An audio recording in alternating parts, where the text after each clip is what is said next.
기도드립니다. 주님 은혜 감사합니다. 오늘도 하나님의 말씀에 인도받기를 원합니다. 하나님의 말씀을 묵상하는 가운데 하나님 우리가 가야 될 길을 밝히 보게 하시고 새 힘과 새 은혜를 더하여 주옵소서. 살아계신 주 예수 그리스도 이름으로 기도합니다. 아멘. 오늘 나눌 말씀은 마태복음 27장 50절로 54절의 말씀입니다. 제가 봉독하겠습니다.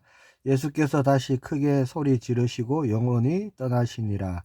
이에 성소 휘장이 위로부터 아래까지 찢어져 둘이 되고 땅이 진동하며 바위가 터지고 무덤들이 열리며 자던 성도의 몸이 많이 일어나되 예수의 부활 후에 그들이 무덤에서 나와서 거룩한 성에 들어가 많은 사람에게 보이니라.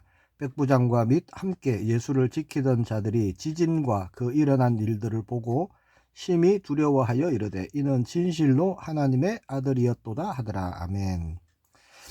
오늘 본문 말씀 가지고요, 예수님의 죽으심이란 제목으로 우리가 말씀 보기를 원합니다. 오늘 우리가 인도받을 말씀은 마태복음 27장의 말씀입니다. 마태복음 27장은 예수님의 죽으심에 대한 말씀이 기록되어 있죠. 인류 역사에서 가장 어두운 날이고 또 동시에 가장 밝은 날이기도 합니다.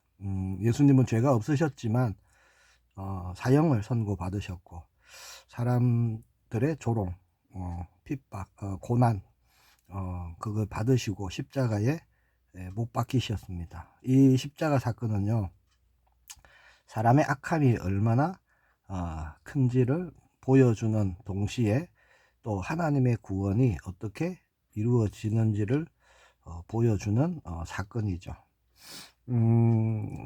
빌라도가요, 예수님께 여러 가지 질문을 했지만 예수님은 그 대부분의 질문에 침묵하셨습니다.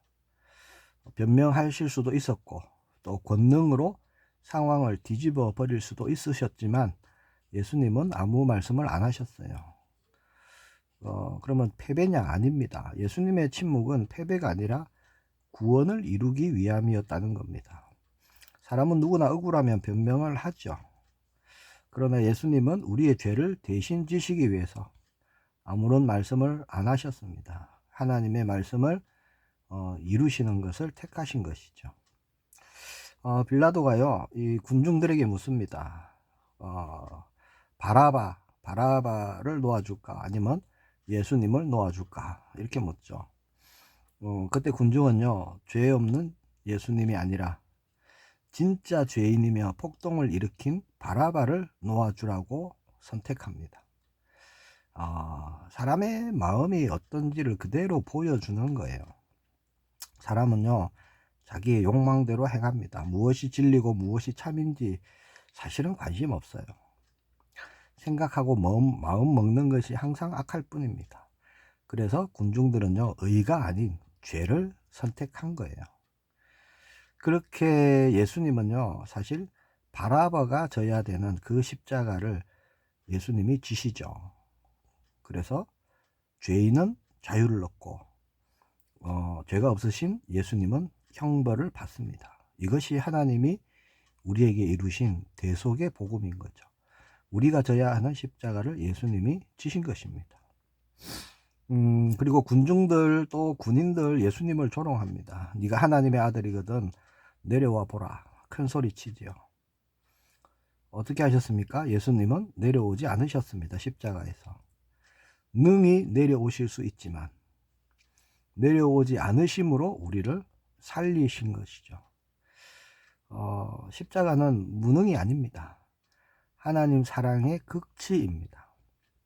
예수님은 온갖 조롱을 다 감수하시면서까지 그렇게 우리를 향한 하나님의 뜻, 하나님의 구원을 이루신 겁니다. 자, 십자가 위에서 예수님이 외칩니다. 엘리 엘리 라마 사막다니. 자, 이게 무슨 뜻이죠? 나의 하나님 어찌하여 나를 버리셨나이까? 라는 뜻입니다. 자, 이 외침은요, 죄인이 감당해야 되는 하나님으로부터 그 버림받음, 그걸요, 예수님이 대신 짊어지신 외침입니다. 우리가 외쳐야 되는 외침이에요. 죄인인 우리가 원래 죽음에 이를 때 주님 주님 어찌하여 우리를 버리셨습니까? 이렇게 외쳐야 되는 외침인 것입니다.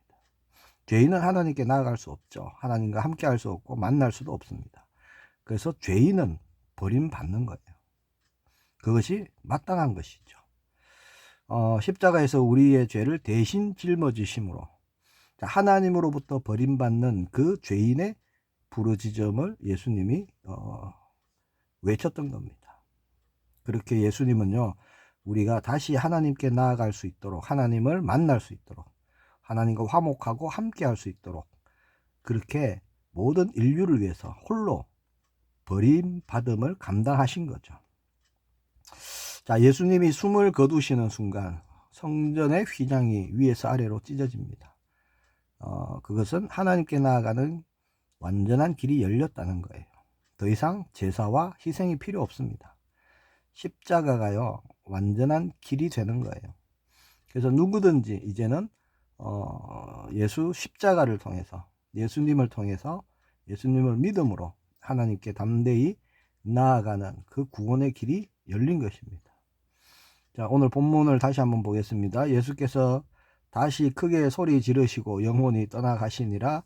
이에 성소 휘장이 위로부터 아래까지 찢어져 둘이 되고 땅이 진동하며 바위가 터지고 무덤들이 열리며 자던 성도의 몸이 많이 일어나되 예수의 부활 후에 그들이 무덤에서 나와서 거룩한 성에 들어가 많은 사람에게 보이니라. 백부장과 및 함께 예수를 지키던 자들이 지진과 그 일어난 일들을 보고 심히 두려워하여 이르되 이는 진실로 하나님의 아들이었도다 하더라. 자, 예수님이 숨을 거두시는 순간 어떤 일이 일어났죠? 자, 휘장이 위에서부터 아래로 찢어졌고요. 땅이 진동합니다. 바위가 터지고요. 무덤들이 열려버립니다. 그래서 어떤 일이 일어났느냐? 자던 성도의 몸이 많이 일어났다, 이렇게 말씀하고 있습니다. 즉 죽었던 성도들이요, 무덤에서 일어나 버린 것입니다. 한두 명이 아닙니다. 그들은 35절에 보면 예수님의 부활 이후에 성으로 들어가서 많은 사람들에게 보입니다. 자, 예수님이 죽으심으로 성도, 즉 믿는 자들은요, 생명을 얻는 거예요. 새 생명을 얻는 것입니다. 그걸 그대로 사건을 통해서 보여주신 것이죠. 예수님이 대신 죽으신 것이 되기 때문에 부활의 생명으로 다시 살아난 것입니다. 이것이 우리가 받은 구원이죠. 예수님을 지키던 그 백부장들, 군인들, 그 자들이 고백합니다. 이는 진실로 하나님의 아들이었도다. 오늘 우리의 고백되기를 원합니다. 마태복음 27장은 단순히 예수님의 고난을 기록한 장이 아닙니다. 오늘 우리를요, 말씀 앞에 세우는 장이 됩니다. 십자가 앞에서 나는 과연 누구인가? 우리는 말씀 앞에 서야 됩니다. 구경하는 군중인지, 조롱하는 사람인지, 아니면 믿음 고백하는 백부장인지. 오늘 우리는 다시 말씀 앞에, 십자가 앞에 우리가 믿음으로 서기를 원합니다. 주는 나의 그리스도시요, 나의 주가 되십니다. 예수님은 그렇게 고백하는 오늘 우리가 되기를 원합니다. 우리는 매일매일 십자가 앞에서요, 예수님을 시인해야 됩니다. 예수님은 나의 주가 되시고 나의 하나님이 되십니다. 우리의 고백되기를 원합니다. 예수님이 지신 그 십자가로 내가 용서받고, 내 죄가 용서받고, 또 나에게 새로운 살 길이 열렸고요. 나를 향한 하나님의 구원과 또 하나님의 사랑이 완성되었습니다. 그래서 예수님은 우리의 주님이 되십니다. 구주가 되시죠. 우리의 그리스도가 되십니다. 이 고백이 우리의 매일매일의 고백되기를 원합니다. 그 대속의 십자가를 붙들고 우리가 나아갈 때 우리가 가는 모든 곳에 그 하나님의 은혜, 또 하나님의 구원하심의 역사가 우리들에게 넘쳐날 것입니다. 그 넘쳐나야 우리가 흘려보낼 수 있죠. 그런 우리 모두의 걸음 되기를 축복합니다. 기도하겠습니다. 주님 은혜 감사합니다. 우리를 살리시려고 길이 참으신 주님을 찬양합니다. 죽으심으로 우리가 새 생명을 얻었습니다. 그 생명으로 살아가는 우리 모두가 되게 하옵소서. 예수님만이 나의 주가 되시고 나의 그리스도가 되시고 나의 하나님 되심을 날마다 우리가 고백함으로 좌로나 우로나 치우치지 않고 오직 주님의 뜻을 이루는 우리의 걸음이 되게 하옵소서. 살아계신 주 예수 그리스도 이름으로 기도합니다. 아멘.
이 세상의 모진 풍파 쉬지 않고 불어도 주님